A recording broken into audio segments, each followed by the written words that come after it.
차세대 방사관 가속기 사업이 부지 선정을 둘러싸고 불공정 논란이 일고 있는 가운데 포항시가 본격적인 유치전에 뛰어들었습니다. 경주 지역 반핵 시민사회단체가 월성원전 맥스터 증설 여부에 대해 경주 시민들의 찬반 의사를 물어야 한다며 주민투표를 추진해 관심을 모으고 있습니다. 여러분 안녕하십니까? 포항 MBC 뉴스입니다. 정부가 추진하는 차세대 방사관 가속기 사업의 부지 선정을 두고 논란이 커지고 있습니다. 공모 접수를 앞두고 특정 지역을 염두에 둔 듯 부지 요건이 바뀌는가 하면 총선을 앞두고 절차가 급하게 진행되는 등 이번 공모 유치전에서 포항 패싱론까지 제기되고 있습니다. 박상환 기자가 보도합니다. 포항의 3세대 원형 방사광 가속기와 4세대 선형 방사광 가속기. 가속기는 미세 구조를 관찰 분석하는 대형 연구시설로 신소재나 신약 개발 등에 활용되고 있습니다. 정부는 오는 2027년까지 1조 원대 예산을 들여 방사광 가속기를 추가 설립하기로 했습니다. 포항을 비롯해 충북 오창과 전남 나주, 강원 춘천이 유치전에 뛰어들었습니다. 하지만 공모 접수를 불과 열흘 남겨두고 부지 요건이 변동되는 등 특정 지역을 염두한 것 아니냐는 의혹이 제기되고 있습니다. 기존 사업과의 연계성, 효율성을 무시한 국가 연구 사업 부지 선정의 의도를 의심하지 않을 수 없습니다.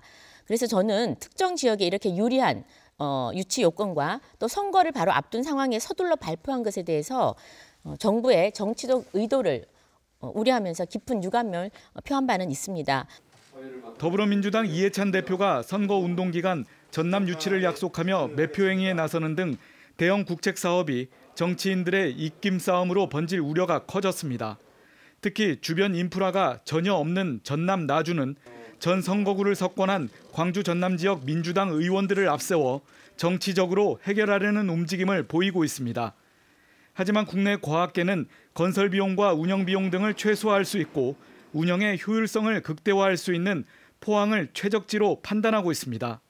블루밸리 국가산업단지에 26만 제곱미터라고 하는 그 부지가 있습니다. 이 부지를 대상으로 해서 저희들이 가지고 있는 그 각종 산업, 그다음에 그 인력을 활용해서 최대한 유치 전략을 마련하도록 그렇게 하겠습니다.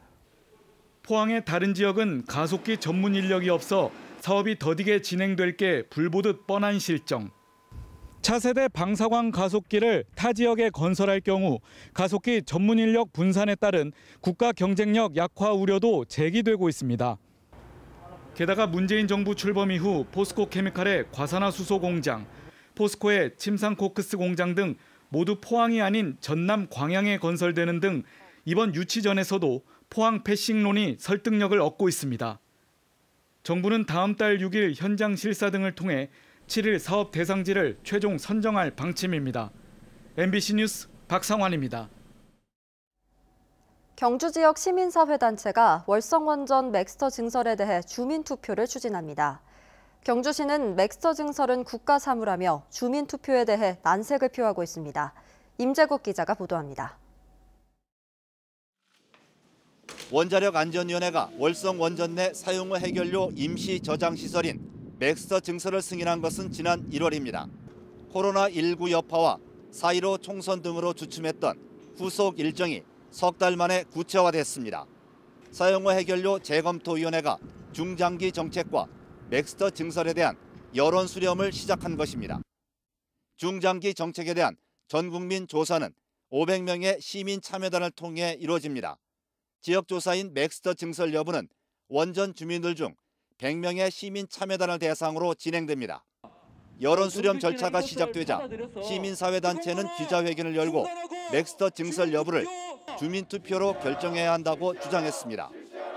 맥스터 증설은 100명의 시민 참여단이 결정할 수 없는 중요한 사안이며 재검토위원회가 폭넓은 시민 의견 수렴을 약속했다며 주민투표를 통해서만 가능하다는 것입니다.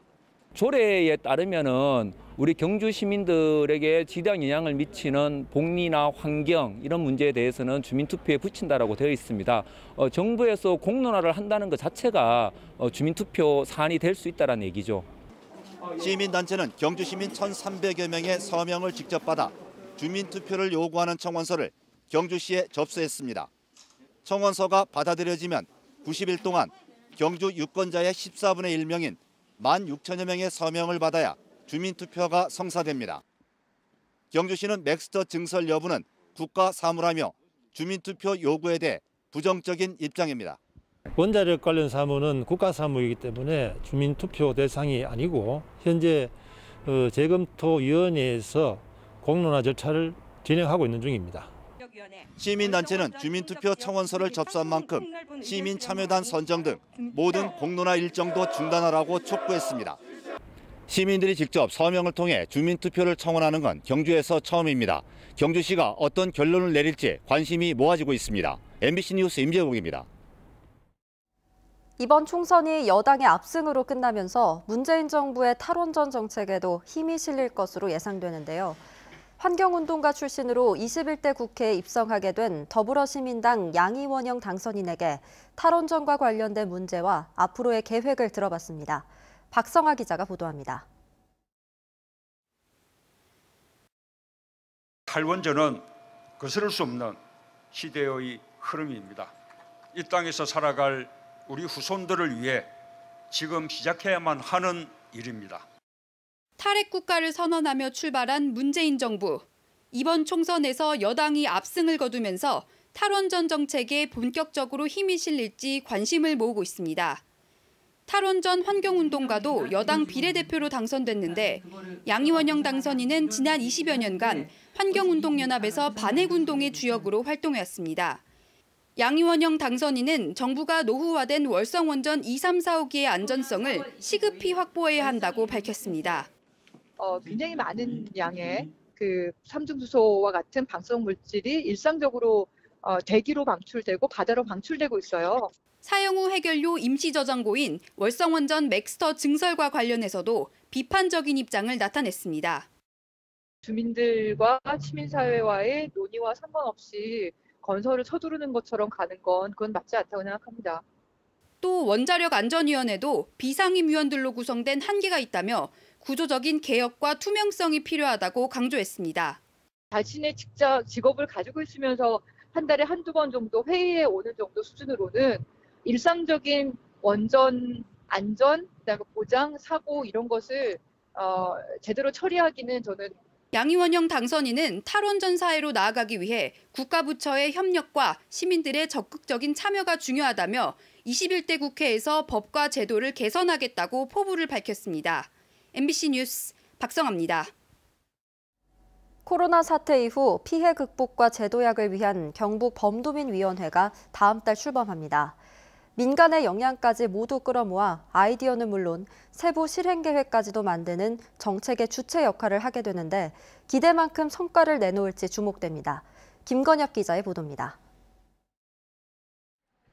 최근 확진 환자가 줄고 점차 안정을 찾아가면서 경북의 서비스업 매출 감소폭도 줄어들고 있는 것으로 나타났습니다. 코로나가 확산하던 2월 넷째 주 BC카드 매출은 마이너스 33.2%까지 추락했지만 이달 첫째 주에는 마이너스 23.3%로 그나마 피해가 줄었습니다. 코로나 사태 이후 피해 극복과 제도약을 위해 경상북도는 다양한 논의를 펼치며 과감하고 선제적인 회복 정책을 준비하고 있습니다. 다음 달에는 민간 부분 역량까지 한데 모은 경북 범도민위원회가 출범합니다. 도지사와 민간 대표가 공동위원장을 맡고 정책 개발과 경제 살리기, 미래 제도약 등 5개 분과로 운영됩니다.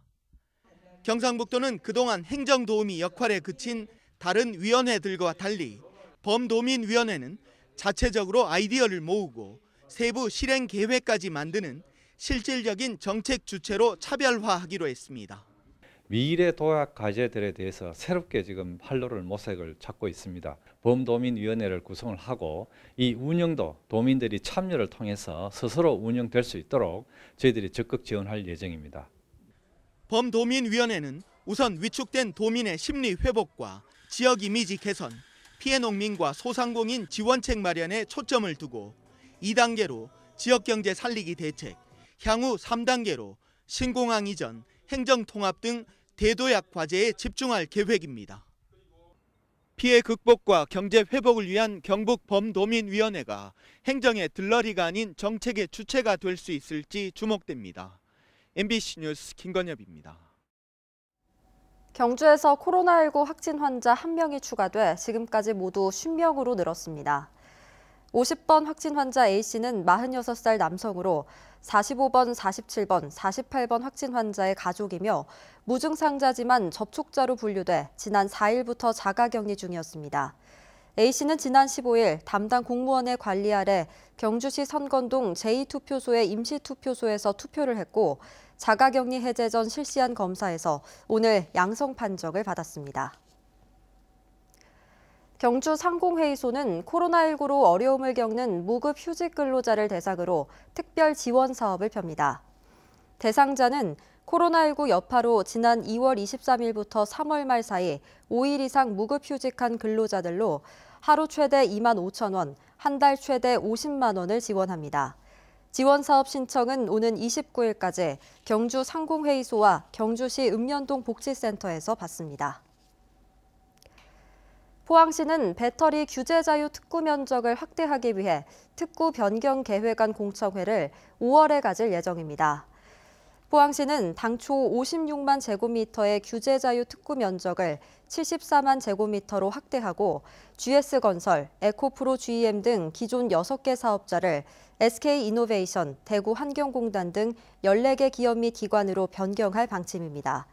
차세대 배터리 규제 자유 특구에서는 법규에 구애받지 않고 배터리 활용 기술을 개발해 실증하고 관련법을 개정해 산업화할 수 있도록 지원합니다. 경주시는 사적 1호인 포석정에 올 연말까지 전시관을 짓기로 하고 공사에 들어갔습니다. 경주시는 16억 원을 들여 390제곱미터 규모의 1층 전시관을 짓고 잔이 떠가는 구분 물흐림 시설을 재현하고 영상물을 상영하기로 했습니다. 또 5억 원을 들여 주차 관제 시스템과 주차장, 탐방로를 정비하고 관광 자원하는 물론 포석정이 망국의 연회 장소가 아닌 제사 등의 의식 장소로 사용된 점도 알리기로 했습니다. 경주시 아이누리 장난감 도서관이 코로나19로 그동안 중단한 장난감 대출을 오늘부터 시작했습니다. 장난감 도서관은 대면 접촉을 줄이기 위해 오전에 예약을 받아 오후에 도서관 출입구에서 장난감을 전달했습니다.